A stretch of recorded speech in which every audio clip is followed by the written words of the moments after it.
Greetings, Patrick here. Welcome to Dollar Theater. This is a series that was started by our good friend Hobbs Horror, um, and that is where we collect, find, watch any movies that we get that cost $1.25 or less, and then we watch and review them and talk about them like we're doing right now. So last week we did a documentary for Spitfire, which whew, rough, sort of rough, sort of a bummer to tell you the truth. But we did a documentary on Spitfire, which was I think was great. I really enjoyed that documentary and glad to review it. Today we are going to go back to the movies as we will be talking about the science fiction thriller um, 222 from 2017. This film stars Michael Huisman, Teresa Palmer, and Sam Reed, with a guest appearance by Carrie Armstrong.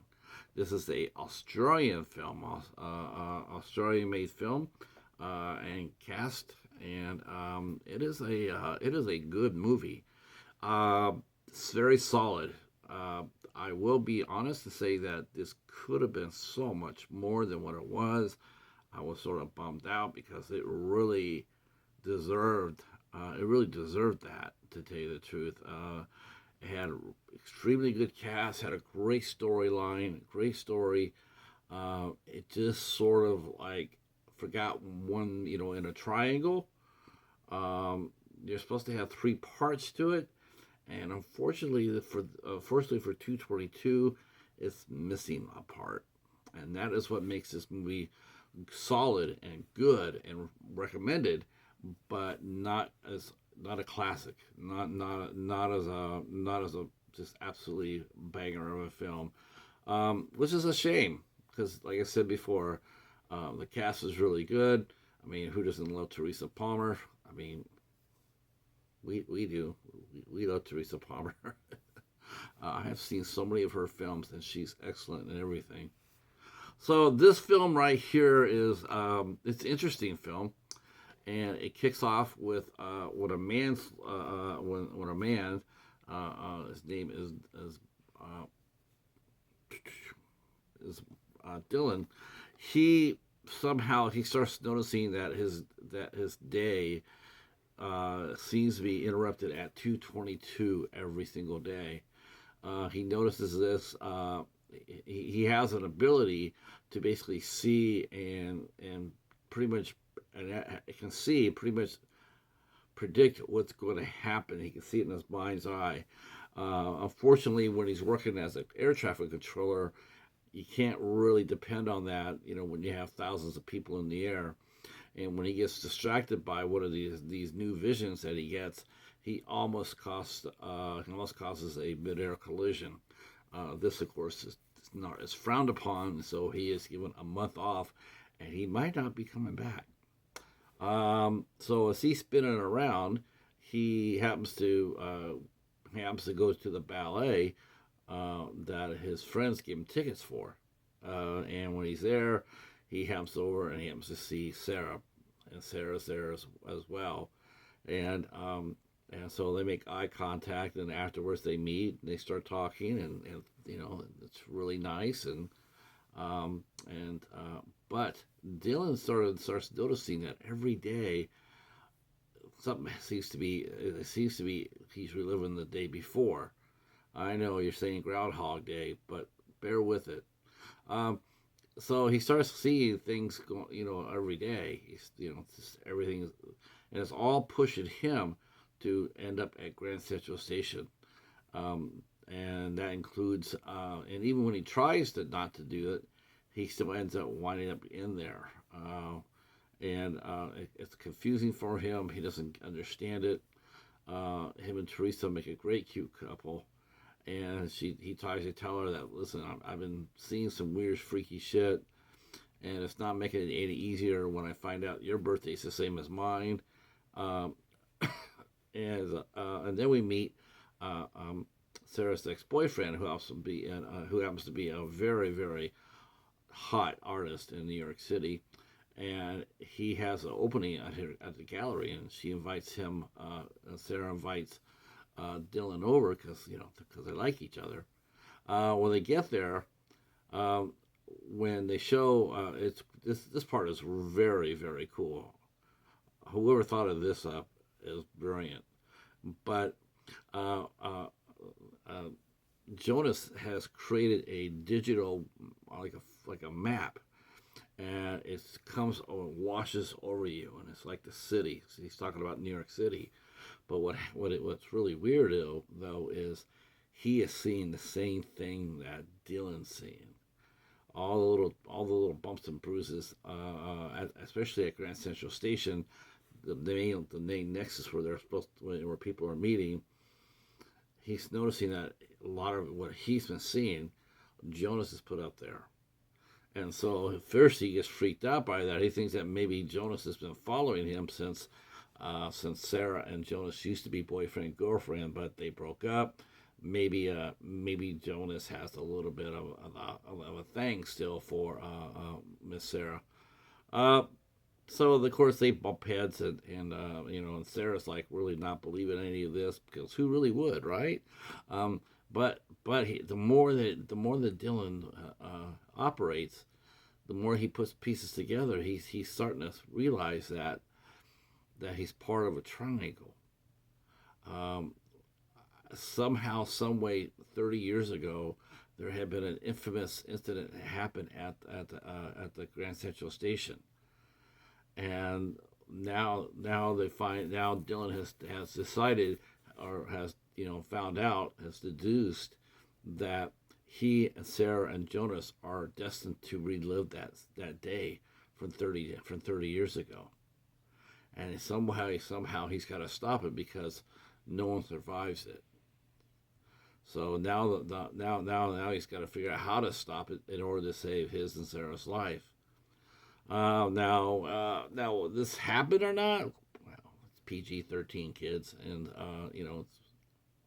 if you've seen Groundhog Day. So yes, I really like this movie. I thought it was smartly filmed. I like the story, but like I said in the beginning, here is like when you have a triangle, you need three parts, and unfortunately, we have Dylan and we have Sarah, and we get to know who they are, what they're about a little bit. But the main component is that we don't really know anything about Jonas, other than he's an art guy, he's an artist, and he loves Sarah. But we don't get any other background other than that. We don't get the fact that he is, if he not. I mean, even the one little bit of a reveal is still sort of like it could be anything. There's just not enough character development on his side to really make you care. To really it's like it's just not. He doesn't have enough to do. We needed to spend more time with him and find out who he was, because honestly, he doesn't really come across as a bad guy at all. There's nothing there to make the audience sit there and go boo and hiss. He's a nice guy. He has a little, he's still hung up on his girlfriend a little bit, but we don't understand why or how he got obsessed.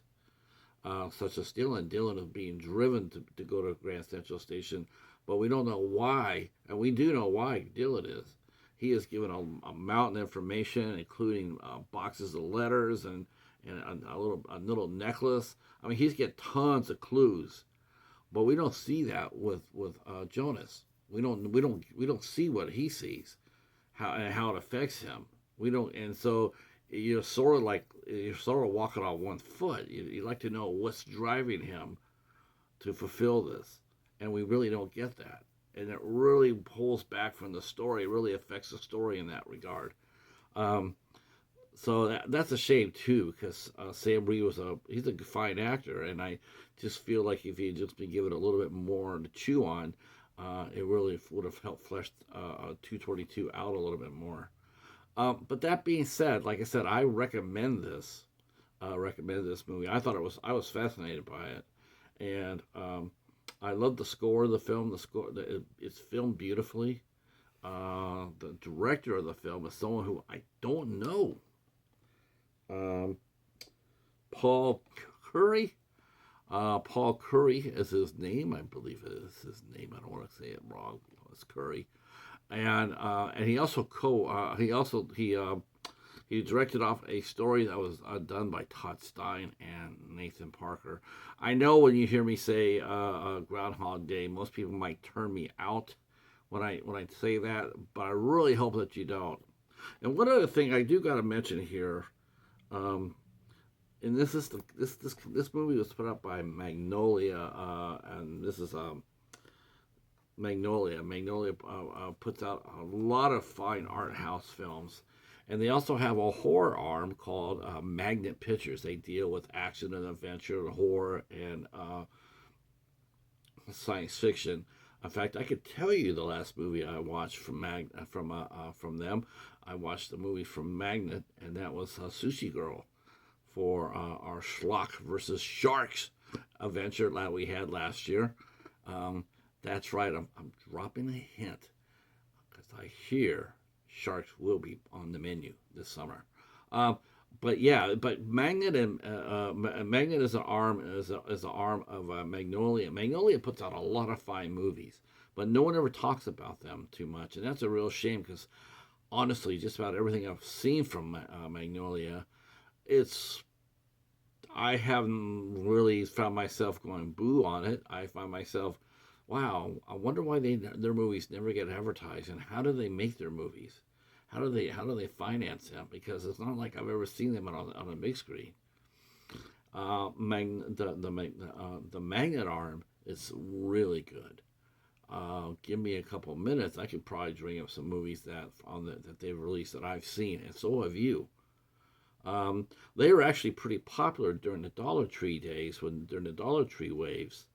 They had a ton of Magnet releases and ton of Magnolia releases, but like again for the third time, I just don't see anybody reviewing them. So this is my official first or second. I have to go Sushi Girl because it has to be number one. But this is my second Magnet film that I have reviewed on my page here, my channel, and highly recommend it. It makes me curious to see what else they've done and how many movies I've seen that they have released. Special features are sort of lean on this, I will say that.